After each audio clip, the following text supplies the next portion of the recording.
My fiancée slept with her ex on Black Friday, while I waited outside a jewelry store, so I returned the ring and ghosted her forever.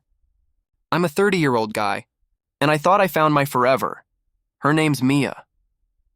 We met 3 years ago at a mutual friend's wedding, one of those over-the-top garden events where the champagne flowed faster than the speeches. I was wearing a wrinkled dress shirt I borrowed last minute, and she was barefoot on the grass, laughing at a joke I hadn't even heard. Our eyes met across the crowd, cliché as hell, and somehow, we just gravitated toward each other like we'd met before in another life. We clicked instantly. Same dark humor. Both obsessed with documentaries. Both burned by toxic exes who left us cautious but craving connection. I remember thinking, this girl could wreck me, and I'd still thank her for the experience. But she didn't wreck me. Not right away. She healed me. When my mom was diagnosed with cancer 6 months into our relationship, Mia practically moved in. She cooked for us. She drove me to appointments. She held me through some of the worst nights of my life. I work in cybersecurity. Steady job, long hours. She's a lifestyle blogger, rising fast in the influencer world. Brands were starting to send her PR packages, and I'd help her shoot content between shifts. I didn't mind. It made her glow. And God, she glowed. Everyone said we made sense, that we balanced each other out. She brought color into my grayscale world. I brought calm to her chaos. So when I started thinking about rings and proposals, it wasn't some big dramatic thing. It just felt right, natural, like she was the one you wait your whole life to meet. What I didn't know, what I had no idea about, was that she still talked to her ex, and that lie would unravel everything. Looking back now, it's wild how quickly comfort can blur into denial. Mia moved in about a year after we met. We didn't overthink it. Her lease was ending, and it just felt like the next natural step. We bought a couch together. I gave her half the closet. She even turned one corner of the living room into a little content studio. Ring light, marble backdrop, aesthetic fake plants. I used to sit on the edge of the sofa, watching her pose and laugh like the whole world belonged to her. In those moments, I was proud. I thought I was watching my future wife build her dream life. We talked about marriage all the time. She'd leave bridal magazines open on the kitchen table by accident, tag me in Pinterest boards with dreamy venues and backyard wedding ideas. Once, during a random Tuesday night binge of The Office, she turned to me and whispered, "I hope our kids have your smile." It was everything I thought love was supposed to be. Messy, hopeful, full of shared inside jokes and quiet glances that meant more than words. But there were cracks. Small ones. Subtle. She started getting more busy. She'd leave for content days without much detail. Her phone, once left unlocked on the kitchen counter, started going with her everywhere. Face down, always silenced. I asked once, teasing, "Got any secrets in there?" She laughed too hard. Said, "Just brand deals and girl drama," and I believed her. Or maybe I wanted to, because the truth was inconvenient. It would have forced me to admit that the woman I loved, the one who helped me survive my mother's slow death, might be hiding something. So I buried the doubt. Swallowed it. Dressed it up as trust. All while the lie she was living started taking deeper root under our roof. It started with a casual comment over dinner. We were eating takeout, Thai, her favorite, and she mentioned, like it was nothing, "Oh, I ran into Caleb today. Remember him? My ex from college?" I paused mid-bite. "The one who cheated on you?" "Yeah," she said, laughing. "Total blast from the past. We had coffee. It was actually nice. We're good now." My brain stuttered, trying to compute that sentence. Coffee with the guy who broke her? The guy she once said ripped out her self-worth and danced on it? She saw my face shift and reached across the table, her hand warm over mine. "It's not like that, babe. I just needed closure. We talked, that's all. I didn't press. I didn't want to be the insecure boyfriend. She'd been there for me through so much.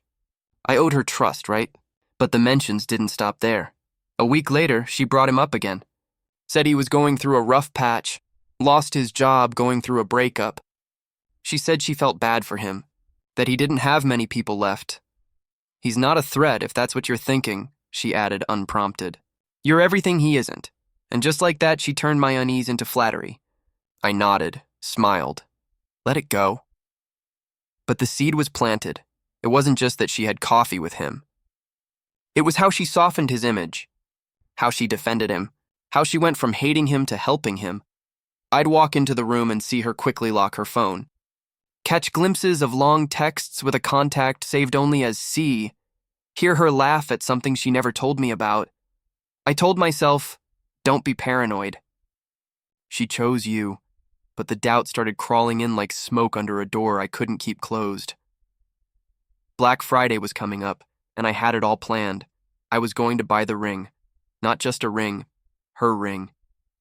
The one she unknowingly picked out 6 months ago when we passed a vintage jewelry shop downtown. She stopped in front of the window, pointed at a rose gold band with a cushion-cut diamond and said, "That's the one. If I ever get married, I want something like that. Simple but romantic." She forgot she said it. I didn't. I started saving from that day. Canceled weekend trips, stopped ordering takeout, skipped drinks with coworkers. Every extra dollar went into a separate account titled Mia's Ring. It felt good, like I was working towards something. That actually meant something. So, when the Black Friday ads rolled out and I saw that same jeweler offering a massive discount for early birds, I knew what I had to do. I set my alarm for 4:30 a.m., dressed in 3 layers, and drove 45 minutes to the mall. It was freezing, and the line outside the store already stretched halfway to the parking lot, but I didn't care. Meanwhile, Mia was warm in bed. Said she was going out for a girls' brunch around 10, then maybe a spa day with Emily. I kissed her on the forehead before I left. She mumbled something half asleep, smiled, and rolled over. I stood in that line for over an hour, hands numb, legs aching, picturing the look on her face when I opened that little box on New Year's Eve. What I didn't picture was the look on my face. Hours later, when I found out where she really was, because while I waited outside a jewelry store to buy her future, she was across town, repeating her past. I don't think I'll ever forget how cold that morning was. The wind cut straight through my coat, numbing my fingers even through thermal gloves. People around me were buzzing with excitement, couples pointing at rings, some already holding each other's hands like they'd just gotten engaged. I stood there, heart pounding, picturing what it would be like when I finally slipped that ring on Mia's finger. By the time the store opened, my toes were half frozen, but I didn't care. I walked in, showed the clerk the picture I'd saved months ago, and watched as they brought out the exact ring Mia had once pointed to. It was perfect. Her style, her size, her dream I paid in full. No payment plan, no second thoughts. Just one clean swipe and a whispered prayer that this would be the start of forever. I texted her around 11 a.m. Done early. Can't wait to see you. No reply. Another hour passed. I called. Straight to voicemail. At 1:47 p.m., she finally texted back, "Still at brunch, LOL. Emily ordered way too many mimosas. Love you." I stared at that message for a long time. Something about it felt off. I don't know how to explain it, just a weird hollowness, like the words weren't hers. Or maybe they were, but they weren't coming from the her I knew. Still, I brushed it off. Told myself I was being sensitive. Told myself brunch could run long. Told myself 1,000 little lies to protect the one big one I hadn't yet uncovered. When I got home and she still wasn't back, I placed the ring box carefully in the drawer of my nightstand. I thought I'd hidden it well. But the truth? It was me who didn't see what was already there, hiding in plain sight. The slip-up came 2 days later, like a crack in glass that had been waiting to splinter. It was a lazy Sunday morning. Mia was out running errands, or at least that's what she said. I was home, nursing coffee and half watching football when my phone buzzed. Emily had texted me. At first, I didn't think much of it. Just a random meme about bad decisions and brunch lies, followed by 3 laughing emojis. The meme showed a girl sneaking out a window in high heels with the caption, "When you said you were at brunch but really went back for leftovers." It hit me like a punch to the chest. I stared at it, heart pounding, thumbs frozen. My stomach dropped. I replied, "What's this about?" No answer. 10 minutes later, she sent a voice note. Her voice was slurred, clearly drunk or high or both. I didn't mean to. Look, Mia told me she was just gonna get closure, okay? She said she was gonna talk to Caleb one last time, but I didn't think she'd actually, stay the night. She said you were gone. I didn't know she was lying. The rest was just static and mumbled apologies. I sat there, not moving. Not breathing, just unraveling. The pieces started clicking together so fast it made my head spin. The long spa days, the sudden secrecy. The phone always flipped face down. The slow, quiet, emotional distance that I kept blaming on work or stress or just a phase. She wasn't at brunch on Black Friday. She wasn't with Emily. She was with him. The man she once cried about in my arms, the one who shattered her heart, was now the one she ran to. While I stood in the cold trying to give her everything, I didn't cry. Not then. I just sat there holding my coffee, as it went stone cold in my hands. I didn't sleep that night. I kept hearing Emily's voice note on a loop, slurred and broken. I didn't know she'd stay the night. It replayed in my head until even the silence felt too loud. By morning, I was in full detective mode. I didn't even try to confront Mia, not yet. I needed proof. Something concrete. Something undeniable. That's when I found it. I was scrolling through Instagram stories on autopilot, my thumb barely pausing until I hit his name. Caleb. We weren't following each other, but his profile was public. And there it was, just a 5-second clip on his story. A wine glass, a dimly lit room, a woman's hand brushing back her hair, wearing a gold bracelet with tiny charms shaped like leaves. Mia's bracelet. I'd bought it for her on our second anniversary. She wore it all the time. The caption read, "Some things never change." That was it. No face, no names. Just that cryptic sentence and the unmistakable curve of her wrist. I checked the timestamp, Friday afternoon. Same day. Same window of time when she texted me from brunch. My chest felt like it had collapsed inward. I screen recorded the story. Saved it 3 times. Sent it to my own email like it was evidence for a trial. I wanted to scream. Break something. Confront her with fire and fury, but instead, I went still. Not out of weakness, but strategy. She'd lied to me so casually, so effortlessly, I knew yelling wouldn't fix anything. She didn't deserve my pain.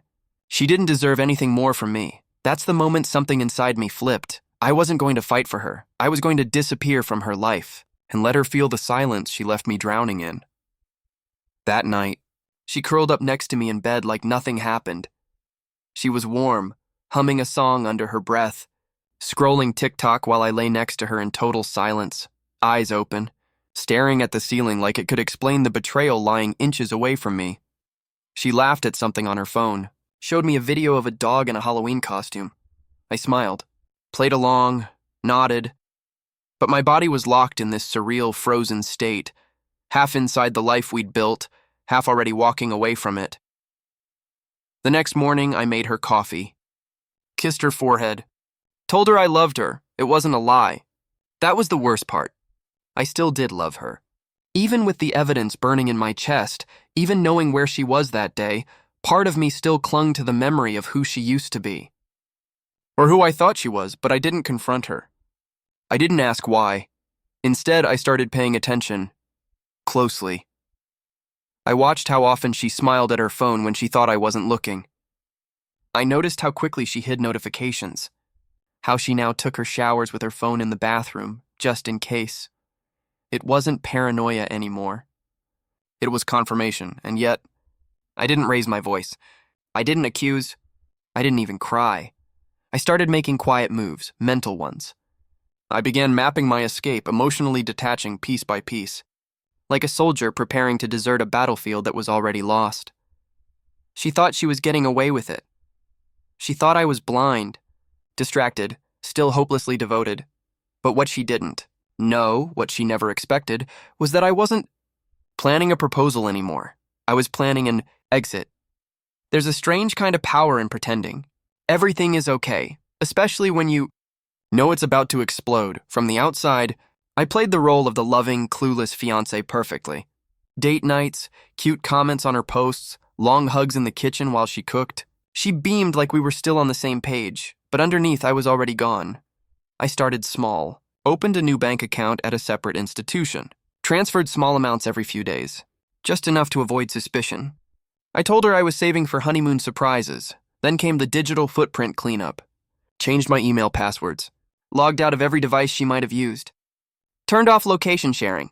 I even backed up everything from my phone to a hard drive and wiped it clean, just in case she went snooping after I vanished. Next came the emotional purging.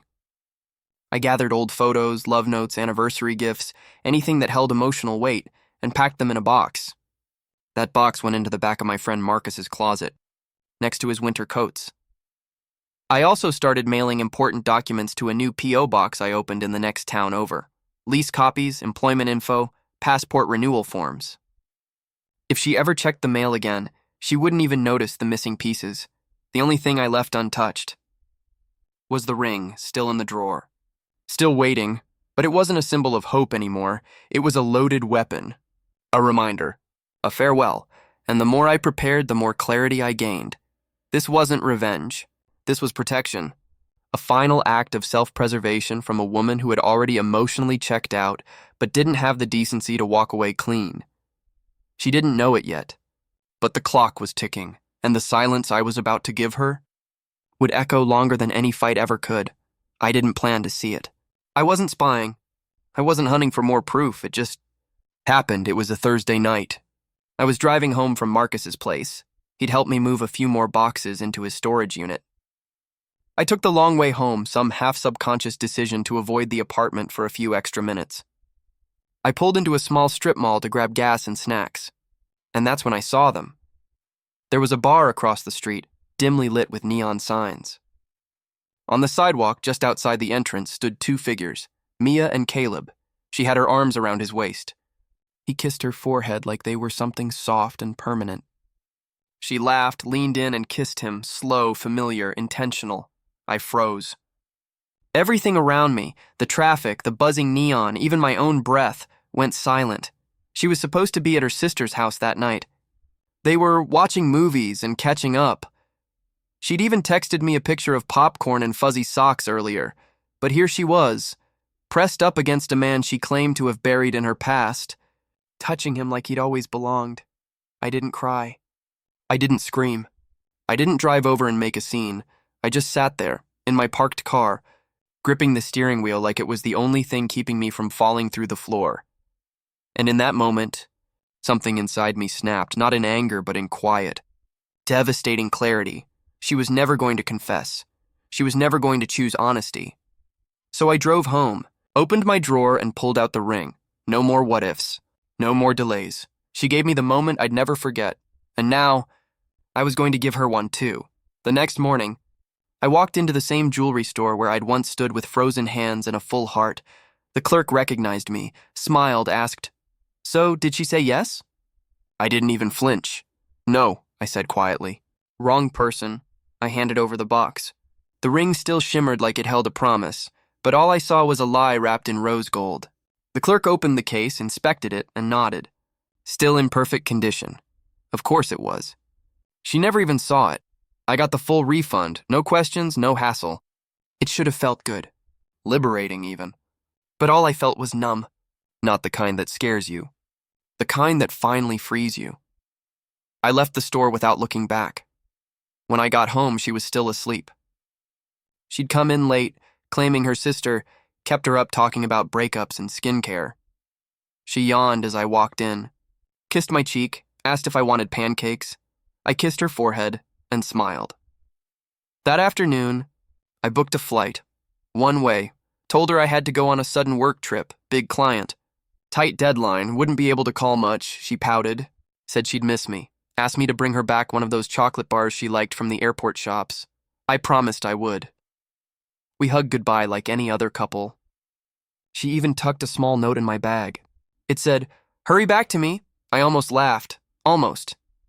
That night, I boarded the flight with a single carry-on, a deactivated phone, and a plan that had been months in the making.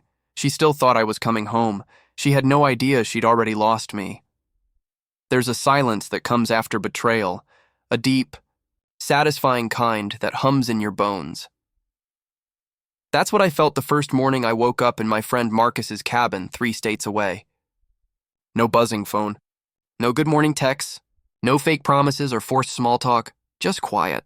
Heavy snow outside the window, my own breath in the cold air. Freedom. Before I left, I changed everything. My number, my email, my emergency contacts.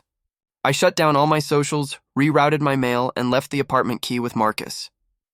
He knew the plan. He was the only one who did. I sent a single message to our building's landlord from a burner email. I vacate effective immediately. Keep the deposit. I didn't owe her anything else.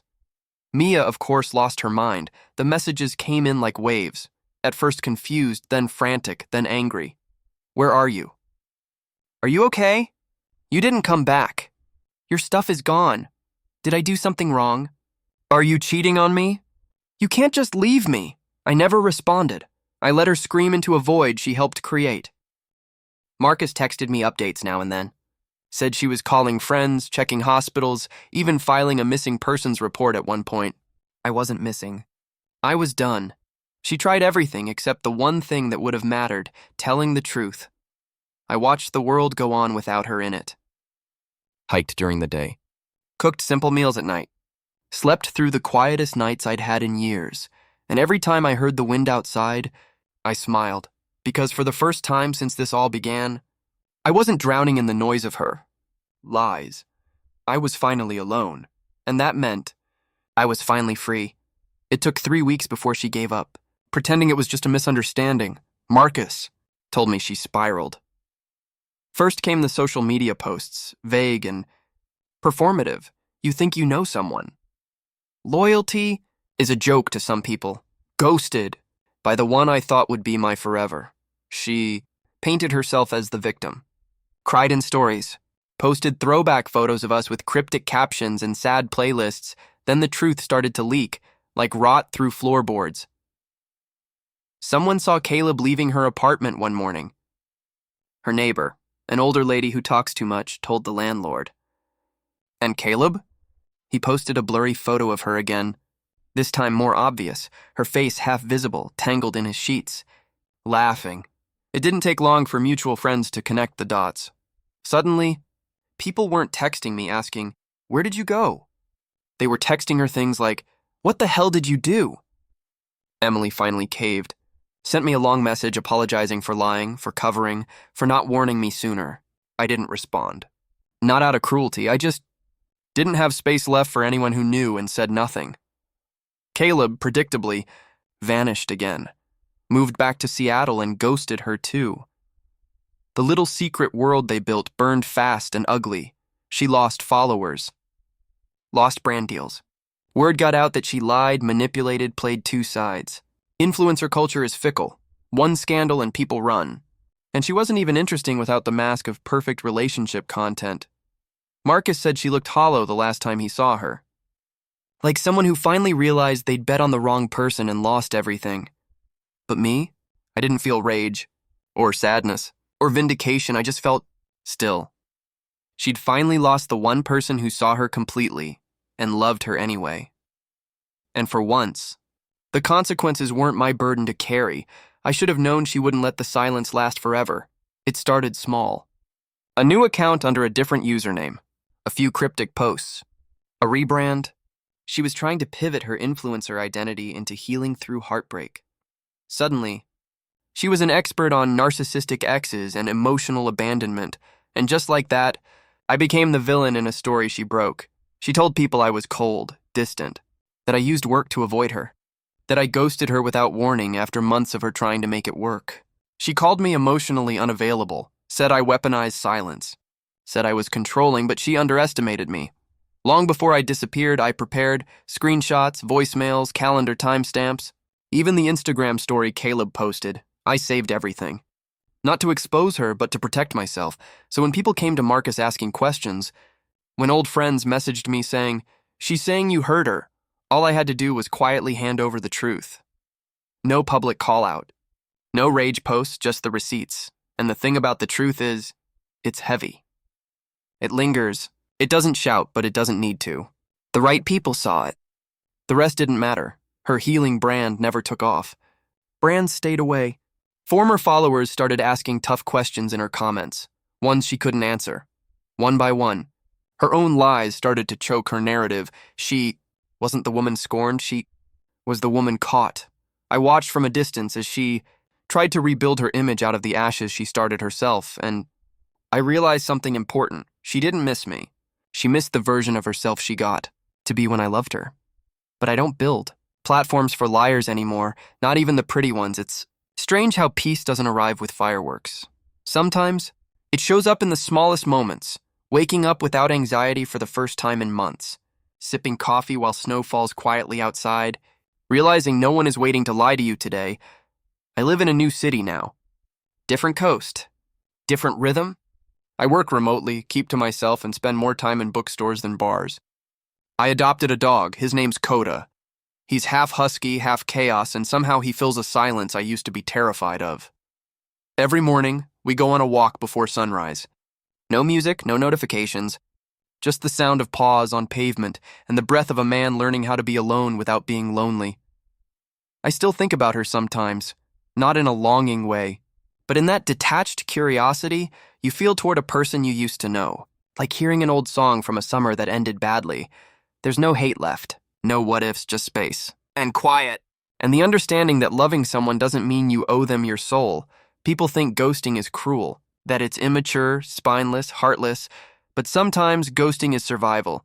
It's the only language toxic people can't manipulate, the one boundary they can't twist into guilt, the one decision that screams, you lost access, forever. And honestly, it wasn't the silence that hurt her, it was the fact that I never broke it. Because the moment I stopped explaining myself, she had no more power. That's the thing about peace, it doesn't beg to be seen, it just exists. Soft. Still. Unapologetic. And now? It exists in me. There's a voicemail I've never listened to. It came a month after I left, after the influencer meltdown, after Caleb disappeared again, after her lies began to turn on her. I just swapped out my old SIM card when the notification popped up from the carrier app. One new voicemail, saved automatically. The number was hers. I stared at it for a long time. Thumb hovering. Heart quiet, I could have played it.